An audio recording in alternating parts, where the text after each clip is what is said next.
Hello all, and welcome back to a new episode of TV and Us, a conversation show about the TV series we just can't stop talking about. My name is Jennifer Hahn. And I'm Sarah Callan. And each season we focus on a different show, reviewing it episode by episode, and we invite you to watch along with us. Right now, we are reviewing Severance Season 2, and today we are on Episode 4, titled Woe's Hollow. Sarah, do you want to kick us off with a summary for Episode 4? Sure. Are you ready, Jen? Oh my gosh, I'm never ready. Are you ready for this very minimalist summary? Can it also double as a summary of the entire show? No, I don't think so. Because last week's was like, the crew looks for answers. Yeah, that is what it was. Yeah, Mark, Helly, Irving, and Dylan search for answers. That was last week's. So this week's is a little more tailored to this episode while being very vague. This is vague. Okay, I'm is ready. The team participates in a group activity. Oh my gosh, you're joking.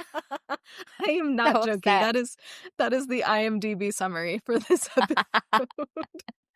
I think these episode summaries are high-key trolling us, and I low-key love it. It's so good. A group activity? Do we know what happens in this episode, y'all? Oh my gosh. Wow. Okay. Well, let's share our episode titles for Severance Season 2, Episode 4. Sarah, what is yours? Mine is The Night Gardener. Ah, yes. Plays a pivotal role in this episode. Mm-hmm. Indeed.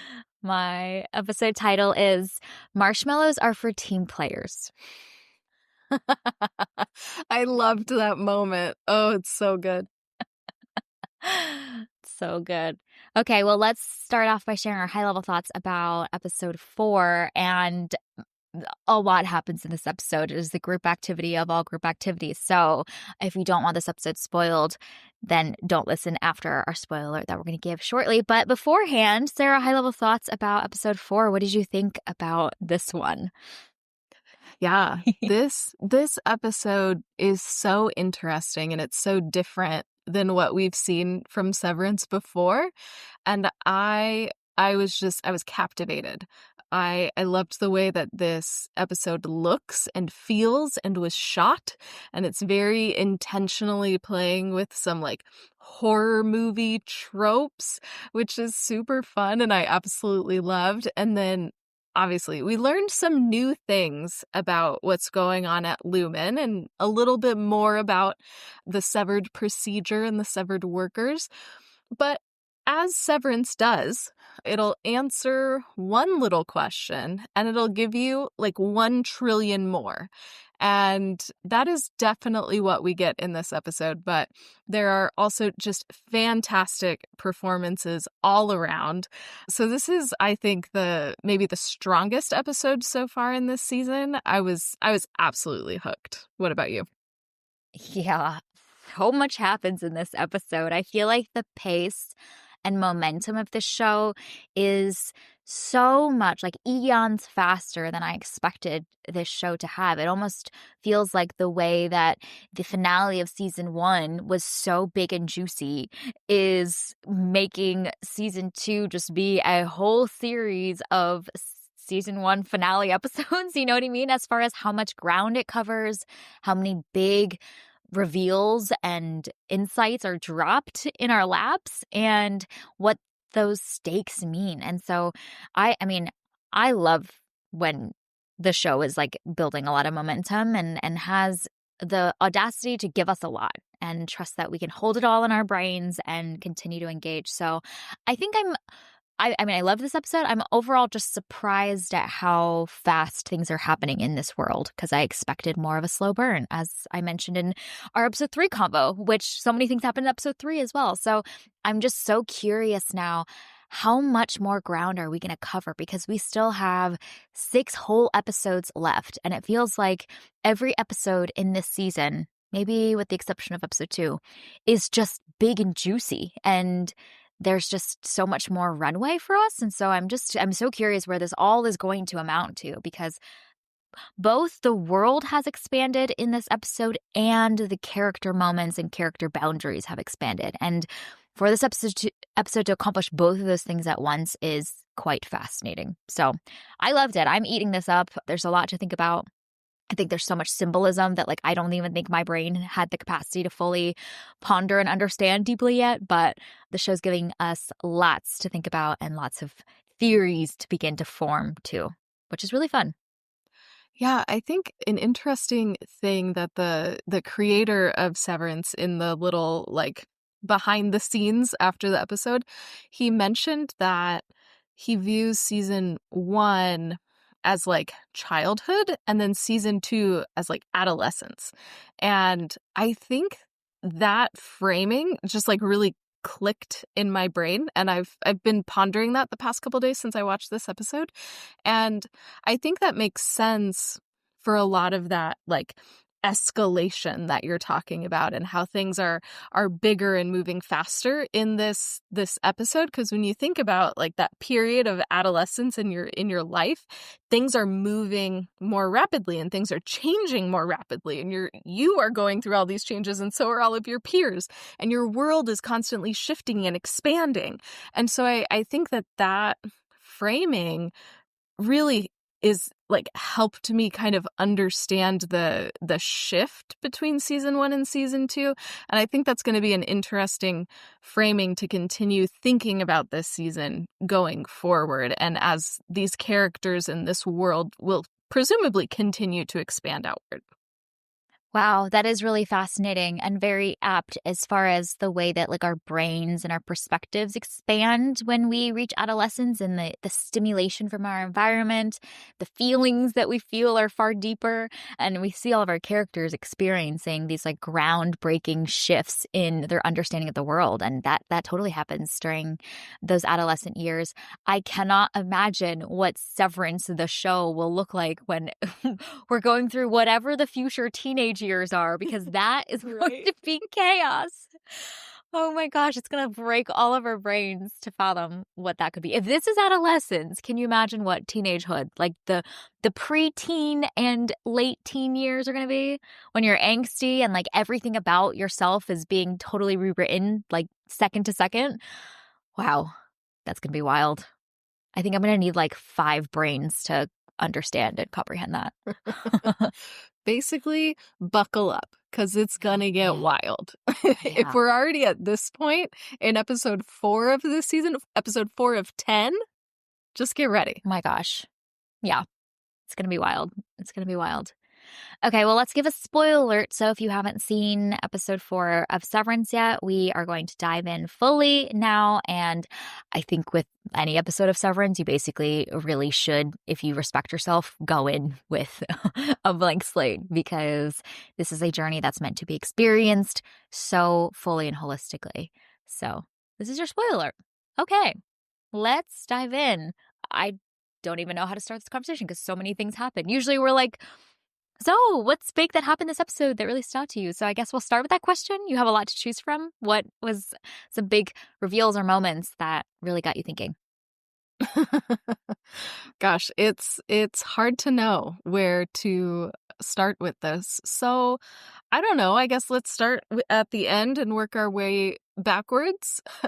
I've been seeing a lot of people online this season kind of posting about like, oh my gosh, it's not Helly, it's Helena.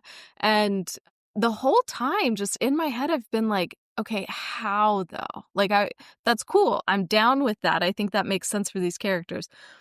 But how? I want to understand how Helena is able to come to the severed floor. I need to know that mechanic.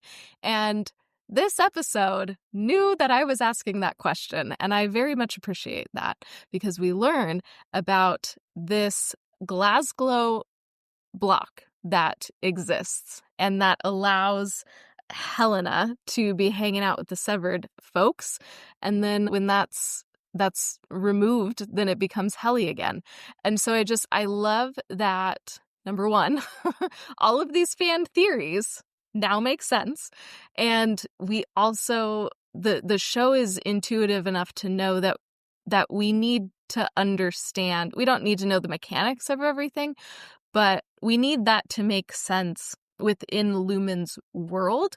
And I love that even though we don't know what this is, they give a name to it, and we know that that is the thing that I guess can prevent you from your I don't know how the severed stuff works, but anyway, that is what allowed Helena to enter the severed floor. We have that mystery solved, and that is very interesting to me. It's like the reverse of the overtime contingency something or other procedure that enabled the metadata, macro data refinement uprising. Oh my gosh, that's so many syllables. But yeah, I think it changes the way that we view also all 4 episodes up until this point as well, and all of Helena's actions. I just love that Irv was the one to figure it out. That makes me so happy because his intuition is so strong, and he's also allowed for his suspicions to be able to be fed so that he could unveil this big detail. And so I love that all of the other characters are kind of oblivious to it, but Irv is always watching, and his understanding of human nature and the little details and kind of just that observant eye that he has was really able to shine. So I just love seeing his contribution in that way because he is so wired that way. And it has been so valuable to this team that's been trying to overthrow the system and uncover the truth. Irv has been vital, and that's just been really exciting to see his gifts being used. And I love the way that he goes about this in this episode. Like and obviously this is a culmination of multiple episodes because he's had his suspicions since episode 1. But he first has a conversation with Mark, and that doesn't go anywhere. And then he has a very private conversation with Helly, and he gives her the opportunity to come clean, and she refuses, and she doubles down. And then he brings it to the whole group. And then after going hungry and sleeping outside, probably having like hypothermia or something, he then has the confrontation where it's finally revealed that it is Helena and not Helly. But I loved his intentionality and how methodically he did that. He didn't just go from 0 to 10. He didn't just straight go to confrontation, but he was certain. He knew what was going on, and he gave her so many opportunities to come clean before resorting to that. And again, that just speaks to his character and who Irv is and just why we love him so much. He's so intentional, methodical, paying attention, and deeply cares for people. And that's how he was able to figure out that it was Helena and not Helly. Even his choice of line saying Helly was never cruel is such a testament to his ability to understand who Helly is deeply. And when he does not see that and does not experience that, he's smelling that something is off. I'm curious if you have a theory on how he uncovered, perhaps through divine revelation of some kind, that she's an Egan specifically. Do you have thoughts on that? Because that was notable to me as well. Not only is he like, yo, this is not Helly, but also his understanding seemingly that Helena is an Egan and part of the system. Interesting. Yeah, so in the trivia on IMDb, in the spoilers section for this episode, it says, during Irv's dream, the terminal spells out the letters Egan and briefly shows Helly/Helena's face. So. Oh. Yeah. With the numbers on screen? Yeah, because it shifts from numbers to letters. Yeah. For a little bit. And so I didn't pay that close attention. But according to IMDb, it's all there in the dream. And you know there are like the Reddit threads of Reddit threads that are probably analyzing every frame of this show. So I'm sure many people have picked up on that. I was not. I was like, what is happening in this dream? He has met the temper. Whoa, there's just so much other stimulant that that's interesting. That's really cool. So those Easter eggs are hidden and very much part of this world. Because that was my big question. It's like, okay, we know that she's not Helly, but then the next logical leap that he's made of she's an Egan, like he's so confident about that too. Where did he get that from? It's fascinating. There's something spiritual and supernatural about this world and the way that he has uncovered that reveal. And we've always seen, I think it's really interesting to put in context of Irving's character in general, that he has this like sixth sense, this intuition about what else is happening, that this fixation with the paintings that he's done on that corridor of the, what is it, the wellness check room, or that long hallway with the red light above the door. Like there's something in his mind that has received some seed of something and is fixated on it to the point where his Audi is kind of obsessed with it. And so there's an intuition that he has about the truth that somehow he's able to access in some way. Yeah, and he seems to almost have this like he has this reverence, it seems, for Kier and the whole thing and the whole mythology around Lumen too. And so I wonder if that's also part of it, is that he is more willing than the others to believe in things, I think.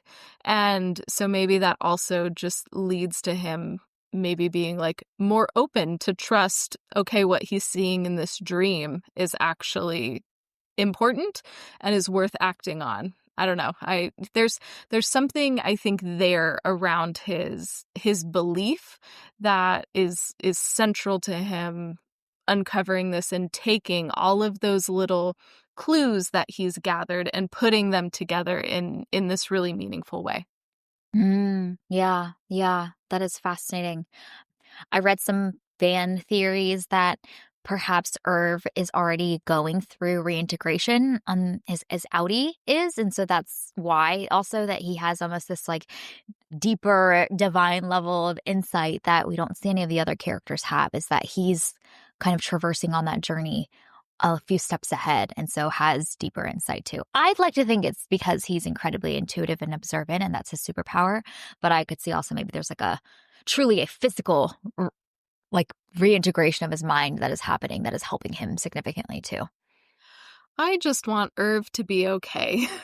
I'm just Yeah, we end on a cliffhanger. We do. And I think that's, again, one of the interesting things about this premise is when somebody gets fired, it's like they cease to exist. When one of these severed workers gets fired, their innie ceases to exist, essentially. And so I think that's going to be really interesting to explore. And then, like, is the show going to do something unexpected with that? And we will find out because, like you said, it ends on quite the cliffhanger. Yeah. Like, is there a process after their innie cease to exist where they become part, they move on to the next stage of what Lumen like wants from them or needs from them or can do testing on them in some way, you know what I mean? Because like if you have all of these people with severed brains and they are no longer workers, you have a power and control over them that I think is different from like any other human being walking the planet on the Audi world. And are they like passed on essentially to the next department to be part of testing the way that Gemma / Miss Casey is? And is Bert already there? You know, all these other questions, because I'm assuming that Lumen's not just going to let Irv just, you know, keep half of his brain silent and just let Audi Irv live his life in peace anymore. I feel like they are much more practical and strategic and tactical, that they're going to use this severed brain somehow for something, some other purpose. Because the corporate powers that be doing that. Yeah, that's a fair point. So maybe Irving will become a goat? Oh my gosh. Just Irving and Bert in Goatland in the goat room. Cute. Oh. I'm here for this. Oh no. Yeah. I want more Bert. We see just Me too. him for a second in that dream, and I got so excited. And then he was gone, and then I was upset as Irv was. So I just want more Bert, and if that means them hanging out in the goat room, I'm down. As goats. That's totally fine. I'm here for Christopher Walken goat. That would be really funny. Yeah. That would be great. Just the two of them chatting about art, you know? hanging out. Yeah. It's a Honestly, great sounds like a time. great life. Yeah. Never mind the fact that they're, like, imprisonment, but that's fine. We're fine. Everything's fine. Don't think about Um, that part, Jen. Just right. no. Just go back to the I happy, can't whimsical question the goat. system. Let me just be an ignorant worker. That's the goal. Yes, Have I that is the learned goal. nothing from the show? One of the things that I found interesting, and that the show doesn't explain too much, but I hope we circle back to it, is all of these guides that are sprinkled throughout for them in the first half of the episode as themselves feel really fascinating, and our characters don't seem to question it too much. They're just like, oh, look, there's me pointing very slowly in a really creepy way. That's fine. And I just wonder, like, does that confirm some of our theories around, like, Lumen has already figured out cloning technology and those are clones, or are they just like animatronic structures, because they are very far away from them, and so you could do some hand wavy sensationalized stuff, but also there seems to be a suggestion in some way from the show that Lumen's definitely playing with all different kinds of, like, cloning and, like, copying technology of their minds now that they have access to so many parts of their minds now. So I thought that was a fascinating little nugget that the show's thrown in there to continue to whet our palate as we continue to traverse this journey. So, are there clones or not? We might find out. Yeah. I love how Dylan is so thrown off by it and is like, oh, no, like he is not okay with this. That's the Whatever correct that response. is. Yeah. I loved that. That was so funny. Dylan is just great in every episode, but in this one, it was so fun to have that perspective of somebody who has never been outside before. So I loved when he was like, I knew that there was going to be no ceilings, but like, what the hell is this? Like, all of those little things as he's experiencing the outdoors for the first time, I thought brought such levity to the episode, but also made what Lumen has done even more sinister too. Yeah. Because again, these are just things that you don't think about. Because I'm looking out a window right now and I can see the sky right now. Like, it's just something that we know exists. So I loved adding in that perspective that helps build the world and gives us those moments of lightness when we needed it. Because this is a pretty it's an unusual episode and kind of off-putting at times, and so those little moments of humor I thought were really effective. Yeah. It's a tonally, like, more serious episode, and very much leans into the thriller and suspense tropes, like you were mentioning at the beginning of the episode. So, as with a lot of horror movies, we need protagonists that are, like, kind of confused and figuring out the world as they're navigating it, that we're here to root for. Yeah. Okay, some other big things that happen. Are we gonna get any babies? Outie babies? Mark and Helena? How does that work?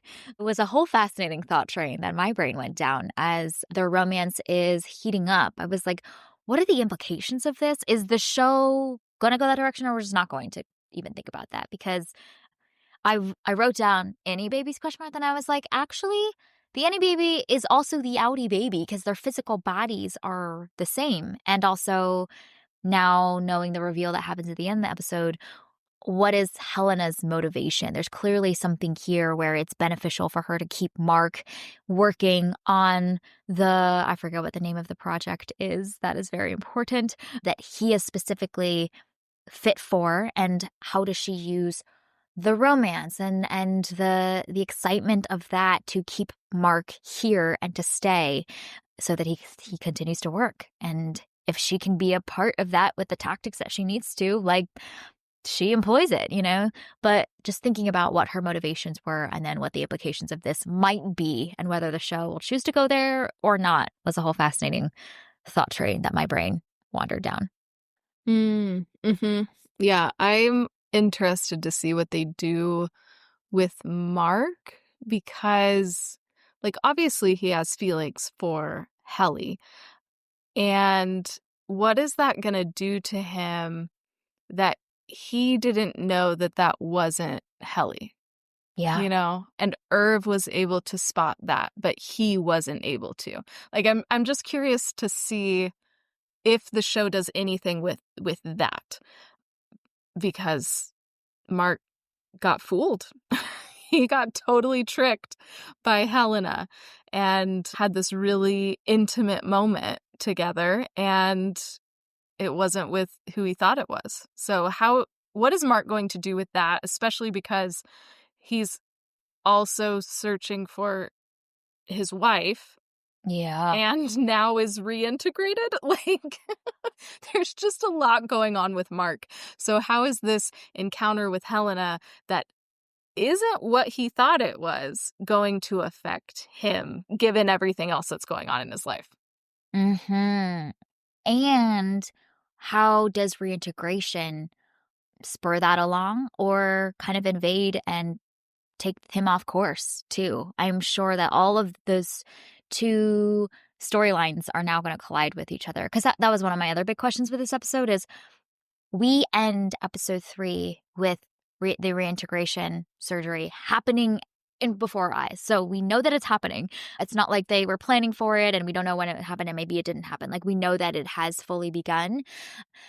But where is that in the timeline in relation to this? Is it during? Is it before? Or was it after? And that little moment where Mark sees Gemma in Helena in the heat of the moment, I think is a fascinating little crumb for us to hold on to, of like, no, the reintegration is happening. Whether it's fully successful or not seems to not be the case at all. But like, I also thought that their physical bodies had to be at Lumen while they're at work. So clearly Mark is not also in the surgery rooms in his physical form. He's at Lumen being taken on this outdoor retreat. But maybe my understanding of the rules of the world in that is also wrong, because Severance is now blowing up all of the things that we knew about the world. So just where does that reintegration surgery fall in relation to everything that happens in this episode was another big question that I was having while this was unfolding. Yeah, that was my big question throughout too.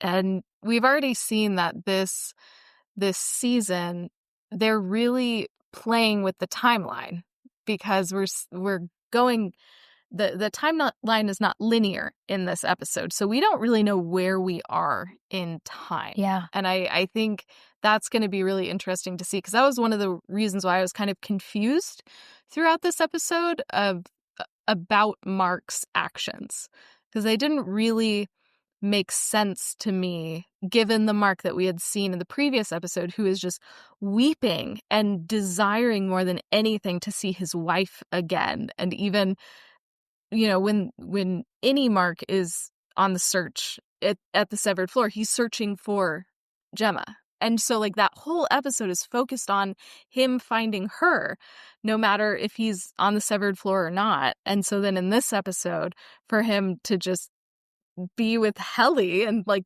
throw that all away, I thought was really interesting and kind of confusing. And I'm like, okay, maybe there's more going on in Mark than I thought that there was. Or I don't know, or there's something shady going on with Lumen that I am unaware of. So I don't know. We'll see what they do with all this, but they have given themselves a lot of different directions they can run in with Mark's character, and I think that's exciting. Mm-hmm. And I think that's what's interesting about this episode is that episode 3 starts us down a whole series of implications, right?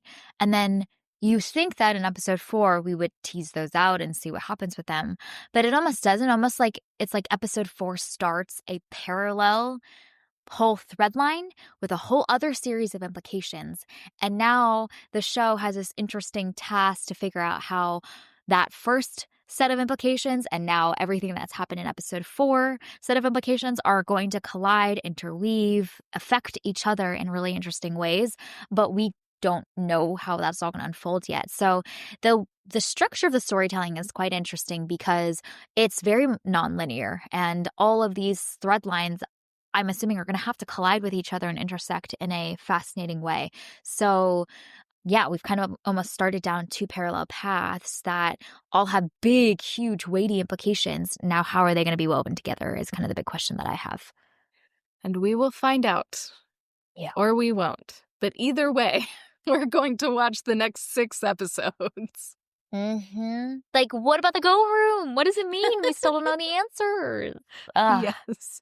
We get precisely 0 goats in this Yeah. episode, and that's kind of sad. Yeah. We do get to It's go okay. outside, though, so there is that. We do. And the thing is, the show has built trust enough for us to know that, like, it in some way will boomerang back. You know, like the whole Night Gardener comment was episode 1, I believe, that Irv makes that. And we're just kind of left. He abandons the thought. He doesn't seem to bring it up. And now here we are 3 episodes later, and it is very much boomeranged back into our lap. So there's all these concepts and questions that the show is allowing for us to really spend time thinking about, maybe even forget about some of them, and then bring them back into the fold. So we'll see. Yeah, this show is so intentional, and we're not going to get all of the answers that we want, but it's so good at giving us enough of those answers to keep going and generating more questions to keep us guessing and keep us interested. So, as frustrating as that can be at times, it's also so thrilling because you're just on this roller coaster ride with these characters and are just as confused as they are. Yeah. Yeah. And I think it's also really fascinating the way that this episode definitely expands the world. Like, we are no longer contained with just the outie world and the severed floor. There's a whole nother dimension of what these characters have experienced now, and what will that mean for them too is an interesting question. Are we returning back to the severed floor for the remaining of the season, or are we going to take our any characters and take them in new places as well? And they are very much cut off from society now, but what other set of worlds will Lumen create for the Innies to navigate, and what will happen there? What other group activities are we going to do? Oh no. Oh, no. I'm a little nervous for more group activities. Like, maybe we just need to sit and look at the scary numbers for a little while. Yeah. Yeah. Everything is almost expanding faster than I was expecting the show to do. So that's fun to see. Okay, any other big things before we give out some TVNS awards? I want to just give a shout out to the visuals in this. You know, Oh.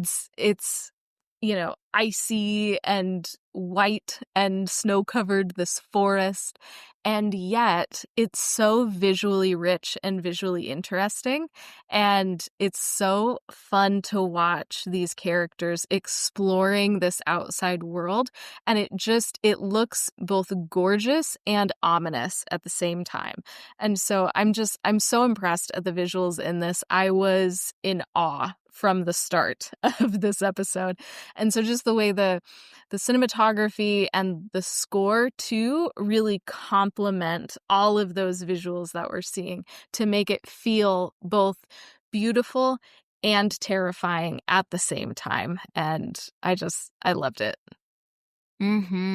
Yeah, I mean, we, like our Annies, are experiencing this new world with them and almost seeing nature through their eyes. And what would it be like to see trees for the first time, you know? I felt it most when they discover the seal slash, it looked like a bear to me. Like, it looked like a bear with wet fur, but they called it a seal. But maybe they don't know, you know what I mean? But like, what is it like for them to just literally, like babies, go out into the world and see things for the first time and be stimulated in ways that they never were before, because they've probably heard or seen descriptions of all of these things when they're on the separate floor, but have never really immersed themselves in it and touched trees and leaves for the first time. So that was fascinating to see imagine seeing the world through their eyes. Yeah. And Yeah. they go camping for the first time. They would have eaten some marshmallows for the first time, but those had to be thrown away. So, it was quite an eventful group activity for them. Yeah, dude. Crazy. Okay, well, TVNS Awards. Let's give out some awards for this week. Sarah, what is your choice for Employee of the Week? I gotta give it to our guy Irv for figuring out that it was Helena before anybody else. Yes. And ensuring that the news would spread for his friends, his comrades, Yes. before he got taken out, basically. Yeah, so he accomplished his mission. I'm giving the Employee of the Week award this week to the Lumen Wardrobe Department for fixing the screw up with some great hats, some great coats. It was pretty epic. Milchek looking incredible. Yes. Yeah, Yeah, when he shows up in that all white outfit, it's like, it's genius. okay, Milchek, let's go. Yeah. It was so good. It was so interesting because, and this is a shout out to just like the Severance wardrobe department in general, but the hue of his coat is almost the exact hue of the snow around him in that shot somehow, some way. It's not a perfect crisp white. It's not a cream. It is like the literal same hue as how snow would look at dusk with an overcast sky, that like slightly purplish bluish shade of a like very light gray. And I don't know how they did that and nailed it perfectly, but it looks incredible. And it's like it's like you on the computer are taking the eyedropper to find the hex value of some image or some specific set of pixels in your image to match the hue literally perfectly to his environment. So that was pretty neat. Mm-hmm. Well done, wardrobe department. They nailed it in this episode. Yeah, they did. Okay, the next category is Move the Needle Moment. What's your choice for this one?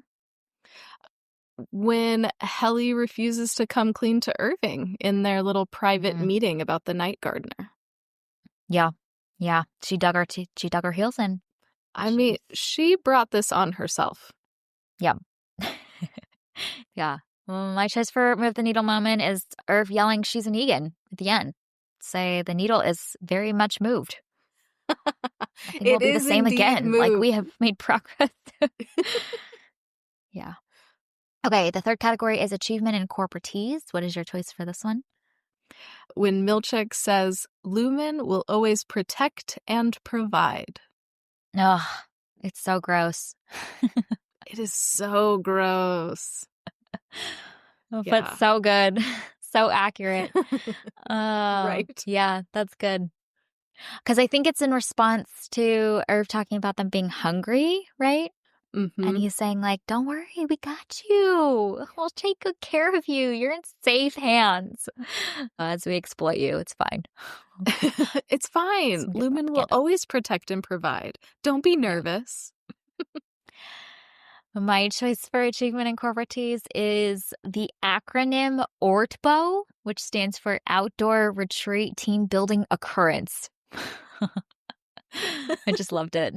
Like, why are we calling it Team Building Occurrence? It's so sterile. So good. It's so awkward. I love it. I love that it's occurrence instead of like experience. Oh, yeah, or event. Perfect. Yes. Yeah. It's so weird. It's so awkward. Yeah, it's great. Yeah.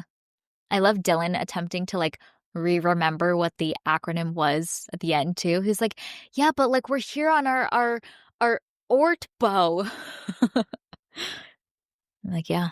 How do we pronounce acronyms that we use all the time in corporate? Mm-hmm. I don't know, but it's like a second dialect that we all learn when we onboard. It's true. It's true. Corporations love their acronyms. Yeah, because no one wants to say Outdoor Retreat Team Building Occurrence. That's true. I also don't want to say ORTBO, though. So I guess I'm just not going to use any words to describe this event that they went on. Group activity, group activity. That's sufficient. Yeah. Okay, looking ahead, what are you excited to see? Oh my gosh. All of the things that we already talked about. I want to see Bert. So much Bert. I want Irving to be okay. He's probably not going to be because of what this show is, but I would like Irv to be okay. And I'm still so curious about Helena And this episode brings up so many more questions about who she is, what she's going to do. We see no Harmony in this episode. So what is she off doing? Mm-hmm. And then, Milchick is out here living his best life. And I want to know what he's going to do next because he's going to do it with flair. And I am excited to see whatever that might be. Mm-hmm. Yeah, that's a good list. Some of the big ones, my questions haven't gone unanswered. What's up with Miss Wong? There's so much there. I have so many questions. We might not get it. The show might not be intrigued by that this season, but maybe next season. But I want to know, what is Miss Wong's origin story? Because she's very much a prominent presence in this show. And I just am holding on to that look that Mark has at her as he thinks about Gemma and is staring at her in episode 1. So questions about that. You're right. What's happening with Harmony? She's a loose cannon.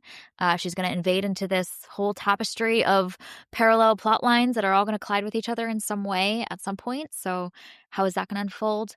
And then I think one of the big questions I have is where will episode 5 start? Because we end on such a cliffhanger at the end of episode 3, and episode 4 starts in a completely different place, in a different environment, and kind of doesn't seem to connect fully to the ending of episode 3. And so where are we going to start from episode 5? Are we back on the severed floor? Are we now at the Audis? Are we still in nature? Where will the show choose to pick up? Are we starting a whole nother parallel line that is going to get woven into the larger tapestry? All some big open questions, because we end on such a big moment, and the show wouldn't put it past the show to pick up again from some other random place that feels disconnected, but somehow we know that the show will ideally weave some of these things together. Mm-hmm. Yeah, there's so many options available for this show and where it can go next. And man, it's going to be fascinating to see what they choose to focus on. And I guess another thing that I'm interested in is, how are the group dynamics between our MDR friends going to change if Irv is removed? Because he was so central to this group. What are they going to do if he's gone? And also, how will that affect their relationship with Milchick and Lumen if Irving is indeed gone? Mm-hmm. So again, there's so many possibilities for this show, and we just have to wait until next week to see what they decide to do. Yeah. And will the show show us the falling out of that, or are we going to skip ahead in time? We'll see. We'll see indeed. Okay, well, this was our review and discussion of episode 4 of Severance Season 2. You can find it available to stream on Apple TV+. Thank you for listening to this week's episode of TV and Us. Our name sums it up. We're big fans of TV and the powerful ways we can connect with each other and the world around us. This podcast is about all of us and our shared stories, so everyone is welcome here, and we're so glad you spent time with us today as we continue our very eventful journey through Severance Season 2. You can subscribe to this podcast on Spotify, Apple Podcasts, or wherever you tune to your favorite shows. Drop us a rating and review, letting us know your thoughts about episode 4 and all of the theories that you might have or questions that you have as we go on this journey together.